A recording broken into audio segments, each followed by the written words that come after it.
Por maior que seja o seu poder. Saudade, May.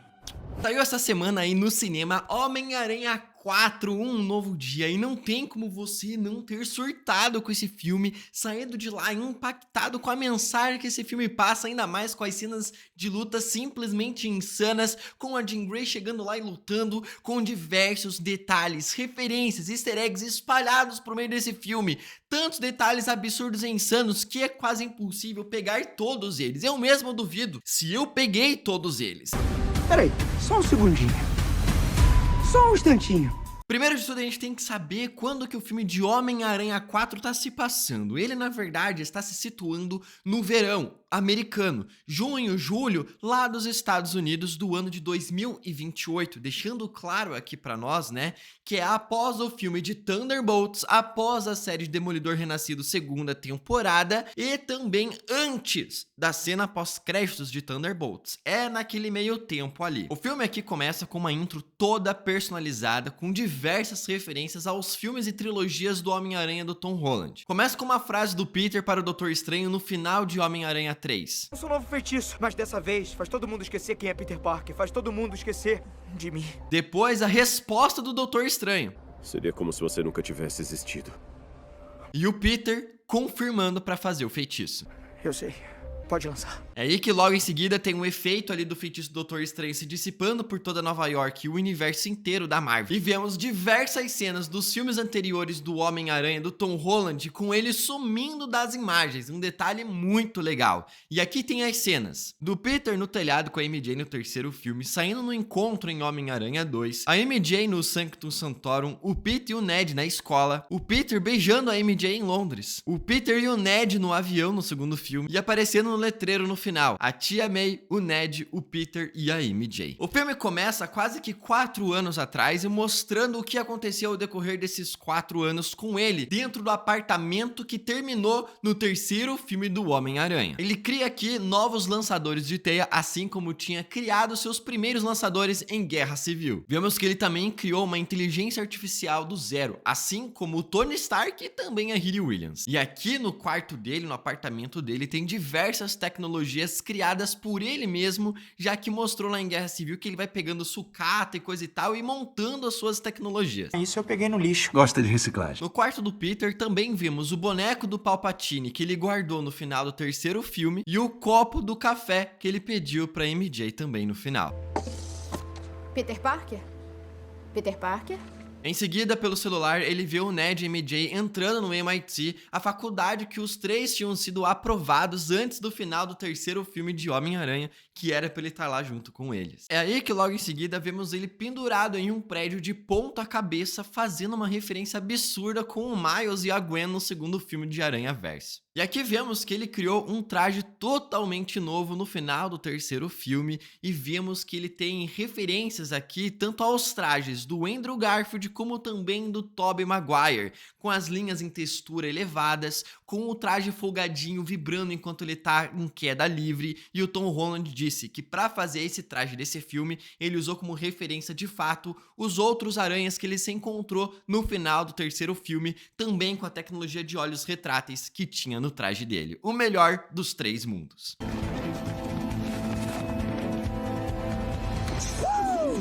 Então vemos ele prendendo bandidos, replicando a capa de Amazing Fantasy 1. Vemos ele assistindo ali o jornal com a cidade amando o Homem-Aranha pelo canal Spectrum News, que já apareceu em WandaVision, Demolidor e diversas outras produções da Marvel. Ele dá fora em uma vizinha e troca pra morar em um depósito no último andar do prédio. Ele sai pra lutar contra o Escorpião, replicando a capa Spider-Man Adventures número 2. E detalhe que ele tá lutando aqui com toda agasalhada de touquinha, igual o Homem-Aranha do Andrew Garfield no segundo filme quando pega resfriado.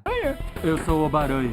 Ele luta contra o Lápide, replicando a capa de Amazing Spider-Man número 142. O Tarântula de Amazing Spider-Man 134 e também de Amazing Spider-Man 221, lutando contra o Boomerang de Amazing Spider-Man 345. E vemos que ele tem ali no seu mural de perseguição: com grandes poderes vem grandes responsabilidades. Não só a frase que dita e define todo o Homem-Aranha, como também a última frase que a tia May disse pra ele. E com grandes grandes poderes também vêm grandes responsabilidades. Ele recebe aqui uma chave da cidade, sim, igual o Tobey Maguire recebe. E vemos aqui a nova prefeita de Nova York. Após o Rei do Crime ter sido derrotado em Demolidor Renascido segunda temporada, ela assumiu aqui o cargo, sendo que era uma assistente do Fisk. Ele interage ali com a capitã da polícia, Jean DeWolf. Essa aqui é uma personagem que veio diretamente dos quadrinhos, que era muito amiga do Peter Parker, até ser morta, introduzindo todo o arco ali do Venom e tudo mais.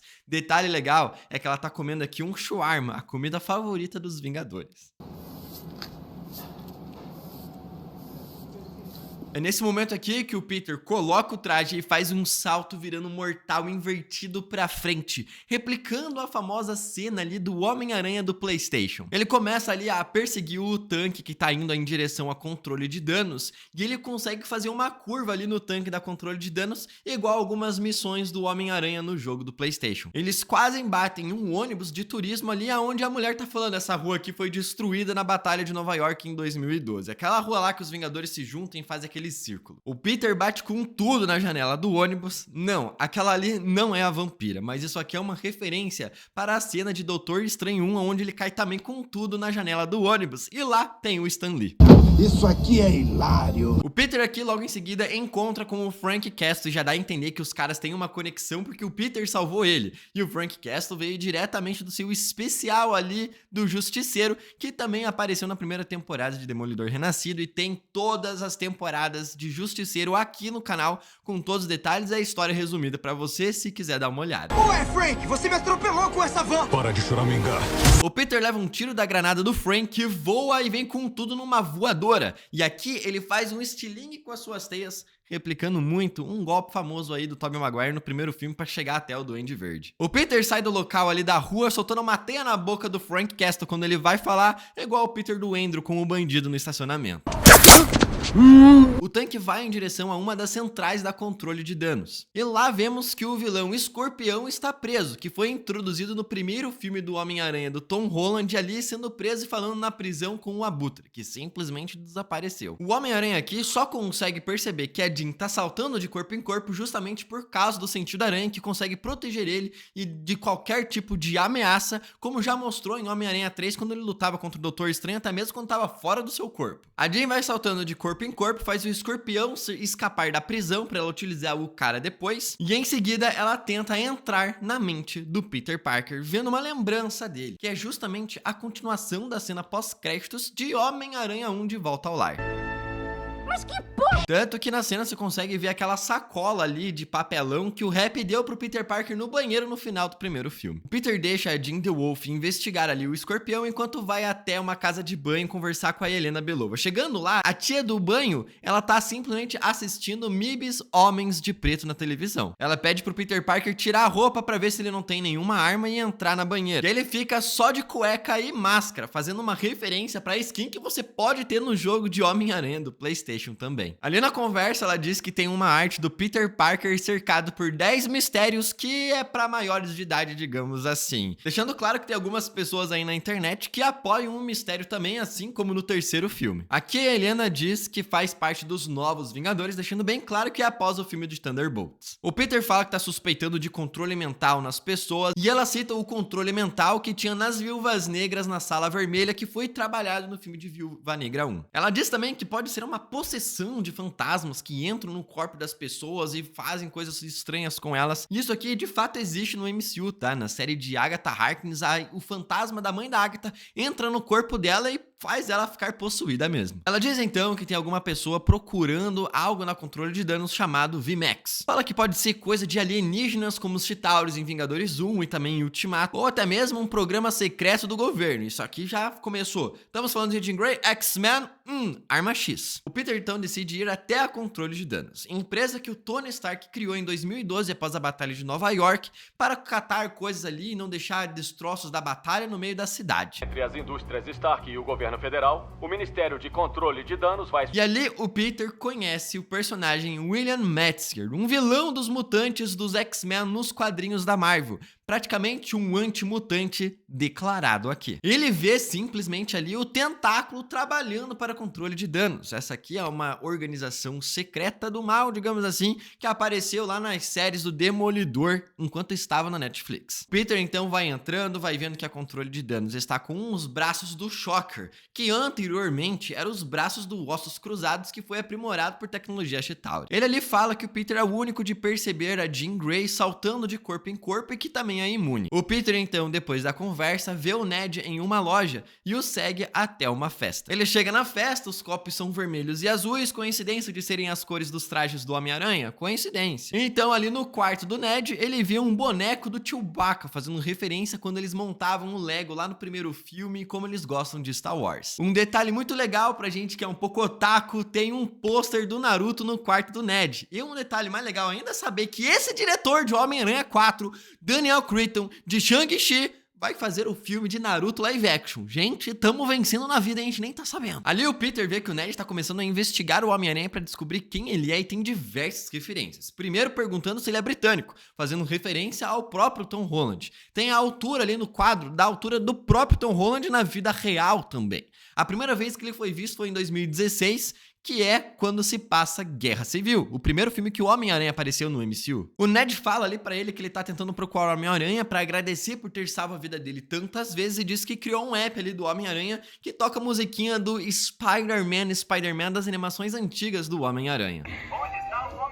O Ned fala que ele é do Queens, como nos quadrinhos e também aqui no MCU. E que os suspeitos são simplesmente o professor de ciências do Peter Parker na escola dos primeiros 3 filmes. E também o Flash Thompson, o piá que fazia bullying com o Peter na escola. A MJ aparece e chama o Peter de amigão da vizinhança. Exatamente como ele é chamado nos quadrinhos.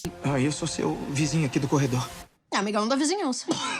O Peter então ali pra MJ fala que ele é o Maynard. Coincidência ou não, esse aqui é o nome do vilão nos quadrinhos chamado Ringmaster. É então que nesse momento o Peter Parker vê a MJ com o seu novo namorado beijando ela, que tá sendo interpretado pelo mesmo ator que faz o Ezra Bridger na série Ahsoka de Star Wars. Então o Peter sai correndo triste, tendo relembranças ali da vida que ele tinha com a MJ e com o seu amigo. O primeiro beijo deles no final do segundo filme, com os dois amigos no telhado da escola do terceiro. Quando a gente passava pro MIT, a gente devia morar junto. E o final de Homem-Aranha 3 com o feitiço sendo feito. Me espera. E até mesmo a cena da cafeteria, com ele recusando contar pra ela. Peter Parker? E o final da cena da cafeteria com ele desistindo de contar a verdade pra ela. Obrigado. Peter começa a sentir dores quando chega no seu apartamento e a gente consegue ver o pulso dele tendo um formato com as veias quase que de uma aranha. E por estar em extrema tristeza, estresse e sofrimento, o corpo dele começa a gerar uma mutação, ampliando todos os seus poderes, como no arco dos quadrinhos O Estranho, e também inversamente proporcional com o que acontece exatamente a mesma coisa com o Tobey Maguire, que ao invés de perder os poderes, ele está amplificando seus poderes. Aqui o Peter logo em seguida ele acorda em um casulo feito de teias, assim como nos quadrinhos, aonde ele renasce e tem o seu corpo restaurado com todos os seus poderes. O Peter cai pelo beco e bate as costas no chão, replicando aquela cena do beco do Tobey, falando que voltou e caindo com tudo em um beco também. Ele vê ali que os seus hormônios aracnídeos estão aumentando, fazendo ele ter teias orgânicas, assim como nos quadrinhos, e também como o Homem-Aranha do Tobey Maguire. Isso saiu de você! A Yá diz pro Peter que os seus sentimentos elevados e os seus hormônios mudando fez com que ele tivesse ali sua mutação aumentada. Exatamente como acontece nos quadrinhos, onde a maioria dos mutantes tem os seus poderes despertados na adolescência ou em momentos de extremo estresse traumático. E o próprio site que a Yá mostra ali uma criança com os problemas sofrendo ali de problemas mentais, ela tem o desenho ali do sentido aranha em volta da cabeça dela. Ele sobra no telhado e ele vê os seus sentidos aranhas ampliando ali e começando a afetar a sua cabeça. Exatamente como acontece com o próprio Demolidor na série dele. Ele fala ali que o Peter 2 tinha teias orgânicas, que ele era legal, então ele é legal e tá tudo bem. E é exatamente como ele chamava o Tobey no terceiro filme dele. Melhor. Tá, Peter 1, Peter 2. Peter 2. Peter 3. Peter 3, Tá, vambora. Ele fica tentando soltar teias, falhando até a teia sair pra valer. Igual o Tobey Tobey no primeiro filme do Homem-Aranha. O Peter vê o Escorpião atacando a controle de danos e vai até lá tentar lutar contra o cara e impedir ele. No meio do caminho, o Peter atropela diversos pombos, fica pegando um pombo ali e, se você não sabe, tem até uma missão secundária em Homem-Aranha do PlayStation que você tem que pegar vários pombos. O Peter perde o controle da sua mutação lutando contra o Escorpião que tá sendo controlado pela Jean Grey e espanca o cara pra valer. Eu preciso resolver o que quer que isso seja agora. E decide ir procurar o Bruce Banner na faculdade. Essa faculdade aqui é a faculdade que o Peter Parker frequenta nos quadrinhos também. Na sala de aula ali do Bruce Banner tem uma menina chamada Cindy. Cindy Moon. Sim, referência a Silk, personagem nos quadrinhos do Homem-Aranha que foi picada pela mesma aranha que ele, que foi caçada pelo Morlun. Muito da hora, eu curti essa referência. Ela pergunta pro Banner por que o Thanos não simplesmente dobrou os recursos da Terra, pergunta que muito fã fez depois de Guerra Infinita. O Banner aqui não tem a resposta, mas a gente tem. A gente sabe que por causa do filme Os Eternos, o Thanos estava tentando impedir o nascimento de todos os Celestiais pelo universo. O outro aluno ali faz o Hulk Smash. Frase do Hulk em um incrível Hulk de 2008. O Peter, então, logo em seguida, fala sobre o inibidor de radiação gama que o Bruce Banner criou no primeiro episódio da série da She-Hulk. O Peter fala que quer tentar reprimir ali a sua mutação para fazer para qualquer tipo de mutação algo muito mais generalizado e para qualquer tipo de poderes. Deixando claro aqui para nós que essa aqui é o pretexto e a origem da ideia que vai surgir ali as coleiras antipoderes de mutantes que a gente já viu no filme de Deadpool 2, também nos quadrinhos e até mesmo nas animações dos X-Men. O Peter então vai pro seu apartamento começar a criar ali o inibidor e vemos que ele tá utilizando a camisa da loja do Senhor Delmar do primeiro filme que dava em cima da Tia May. Esse chip que o Peter Parker tem ideia e coloca até mesmo no seu pescoço aqui, vem também da ideia do chip que ele utilizou no Dr. Octavius no terceiro filme. Assim que ele cria o inibidor, ele vai para um beco e temos ali referência a Wilson Fisk em uma lata do lixo. Sim, porque ele é um lixo. A Jean na rua ali, através de outras pessoas, fala pro Peter Parker que a controle de danos caça qualquer pessoa que seja diferente e igual a eles. Sim, caça mesmo, porque já mostrou a Miss Marvel sendo caçada pela controle de danos.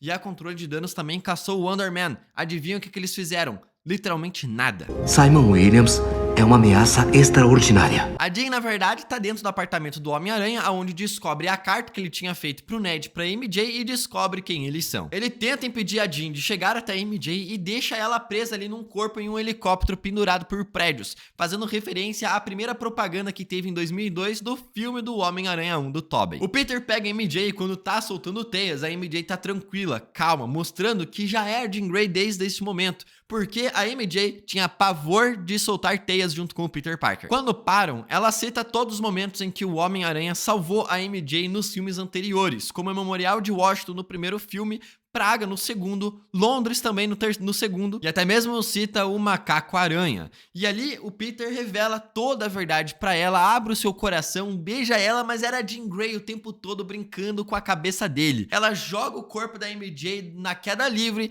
replicando a cena de Homem-Aranha 3, que aconteceu lá com o Andrew Garfield salvando a MJ também, e também referenciando a cena de Espetacular Homem-Aranha 2. O Peter salva a MJ, cai no chão e ele tá abraçado com ela, vendo se ela morreu ou não, igual o Andrew fez com a Gwen Stacy. Na rua, o Peter vê a Jean Grey pela janela do carro e leva a MJ até o Justiceiro. E enquanto isso, a Jean Grey vai pra faculdade aonde o Peter estava para tentar pegar e controlar o Bruce Banner, já que viu as tecnologias e deve ter alguma coisa no apartamento do Peter. A MJ entra ali na casa do Frank, vê ali toda a família dele, que apareceu na primeira temporada de Justiceiro. Ali o Peter descobre que ela é a Jean Grey e está atrás do VMAX dentro da controle de danos. A MJ saca que o inibidor tá dando errado por causa das lentes do Homem-Aranha. E um detalhe nesse momento aqui é que dá pra ver os olhos do Peter Parker pelas lentes do traje. Insano esse detalhe. O Peter consegue estabilizar sua mutação de vez, mesmo com a MJ falando que isso é algo para um monstro e ele não é um monstro.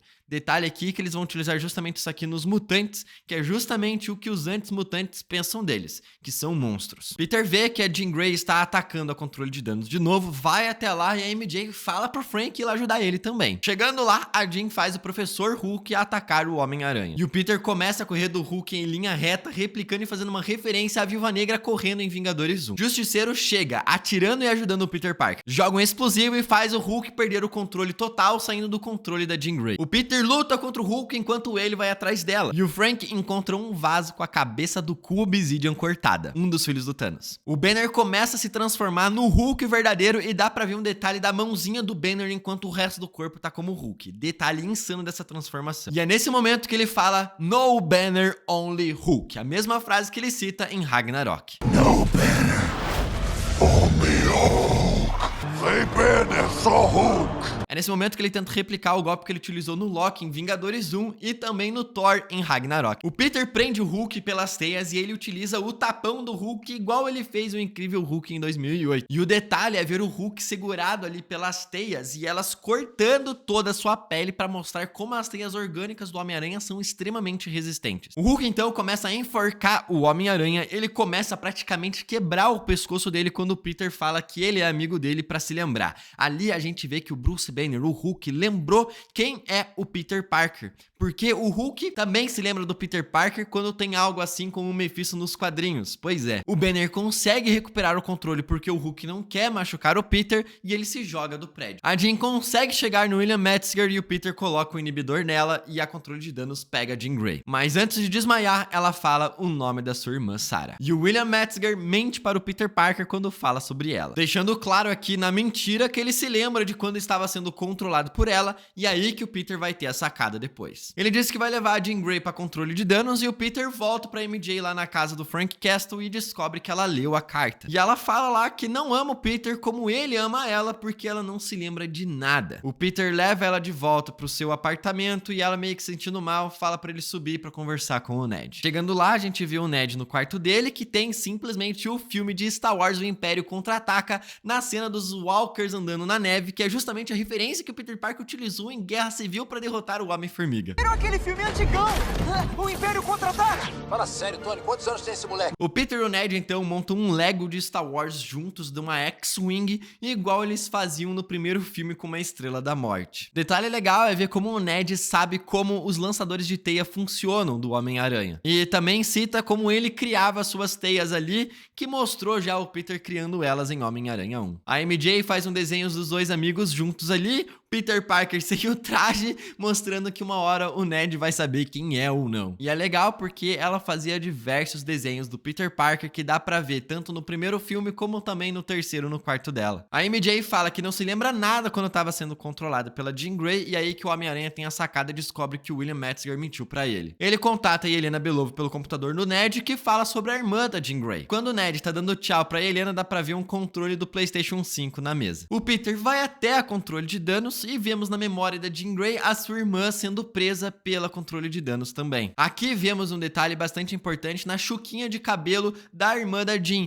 que tem as cores verde e amarelo, justamente as cores que vão ser o primeiro traje da Jean Grey nos quadrinhos como Marvel Girl. Ela acorda presa pelo William Metzger, que está sendo controlada ali pelo chip que o Peter Parker criou e sendo forçada e torturada a utilizar os seus poderes para ele tentar replicar os poderes dela depois. O Peter chega ali na controle de danos e começa a se alongar antes de começar a lutar contra os guardas, fazendo referência lá aos alongamentos do Andrew Garfield e do Tobey no terceiro filme.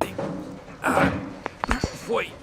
Ele diz que ele não tá mais na escola, fazendo referência aos seus primeiros 3 filmes, mostrando que ele tá adulto agora. Só um instantinho. Eu não tô mais no colégio, não. E ele prende os guardas na parede com as suas teias, igual o jogo de Homem-Aranha do PlayStation. Na tortura, Jean Grey descobre que VMAX é a última coisa que a sua irmã viu quando morreu sendo torturada pela controle de danos, fazendo ela surtar e perder o controle total e a sua mutação pelo estresse traumático ali expandir e aumentar muito mais, e só agora despertando seus poderes, digamos assim, completos que ela tem nos quadrinhos. Ela expande o seu surto de poder telepaticamente e também telecineticamente, paralisando todas as pessoas em um Mannequin Challenge, digamos assim, forçado. E isso aqui me lembrou bastante a própria Wanda Maximoff, que quando tem um estresse traumático absurdo e descobre que a única pessoa que ela tinha na sua vida ali que amava ela, morreu, surta e controla as pessoas em sua volta. Ela prende o William Metzger na cadeira em que ela estava, começa a quase matar o cara enquanto ela faz o Homem-Aranha que tá indo até ela lutar contra o tentáculo, no qual ele se pendura nas grades ali na parede, igual o Homem-Aranha do Tobey Maguire no primeiro filme lá no ringue. O Peter ali no meio da luta descobre que a controle de danos tinha armas para enfrentar ele mesmo. Ele perde e quebra seus lançadores, tendo que ficar ali meio que sendo forçado a aceitar a sua mutação e a ser quem ele é para conseguir enfrentar a Jean Grey controlando o tentáculo. Detalhe aqui que quando ele tira o inibidor ali de mutação, ele deixa jogado no chão inteiro. A Jean Grey quebrou o outro, mas aquele ali ficou inteiro, deixando ali, né, a piscinha perfeita que vão criar de fato ali as coleiras mutantes mais pra frente. É aí que em seguida ele desvia de uma Shuriken igual o Tobey Maguire desvia do soco do Flash Thompson no primeiro filme. Ele farma muita aura fazendo um tornado de teias derrotando o tentáculo e chegando até a Jean Grey. O Peter permite ela entrar na sua mente pra ver a mensagem que a Tia May tinha pra ela. Mostra pra ela que ela não tá sozinha e que precisa se cercar de pessoas que ama, principalmente nos momentos difíceis, e que o Peter tá lá por ela também, por mais que ela esteja sozinha. E é legal que essa mensagem aqui vale tanto pro Peter quanto pra ela também. Só que o Justiceiro de longe dá um tiro na Jean Grey e o Peter Parker com seu sentido aranha se joga na frente do tiro, levando o tiro pela vilã do filme, digamos assim. Exatamente o que acontece com o Demolidor levando um tiro pelo rei do crime. O Peter diz pra Jean fugir e fica gravemente ferido. E o Frank leva ele pro hospital, replicando a página dos quadrinhos de Guerra Civil número 5. E desde o tiro até o Peter acordar no hospital, a Jean Grey estava respirando pelo Peter Parker. O Peter Parker estava inconsciente, mas ela fez o corpo do Peter ficar funcionando, respirando, os sinais vitais ativos, para que ele não morresse e conseguisse ser tratado pelos médicos. O Frank Castle faz uma cena hilária fingindo que é o Homem-Aranha pro Peter conseguir sair do hospital tranquilo, e lá o Peter vê que todo mundo ama ele. E ele fica extremamente feliz igual o Tobey fica no seu filme também. Eles me amam. Vemos uma cena seguinte ali da MJ lembrando do Peter Parker de novo, cara, e tendo todas suas memórias quando ela tá mexendo na sua dália negra e sorrindo. A Jean sai de Nova York, o Peter visita o túmulo da Tia May falando que vai ficar cercado pelas pessoas que ele ama. A Dean DeWolf fala que o Metzger fugiu, deixando livre aí um vilão pros X-Men. E depois o Peter vê o Ned em lojinha e faz o cumprimento dos amigos que eles fizeram em todos os filmes do Homem-Aranha do Tom Holland. Fica óbvio a forma como o Ned fala pro Peter e o sorriso do Peter sendo claríssimo ali que o amigo se lembrou dele. E agora o Peter Parker vai voltar a viver com seus amigos novamente. Que filme maravilhoso, gente, na moral, deixa um like, vai lá no cinema assistir de novo, você é louco, assiste aqui de novo esse vídeo, vai ver minha reação, vai ver eu falando com spoiler, sem spoiler, que filme lindo, como é bom ser fã do Homem-Aranha. Tamo junto, até o próximo vídeo e...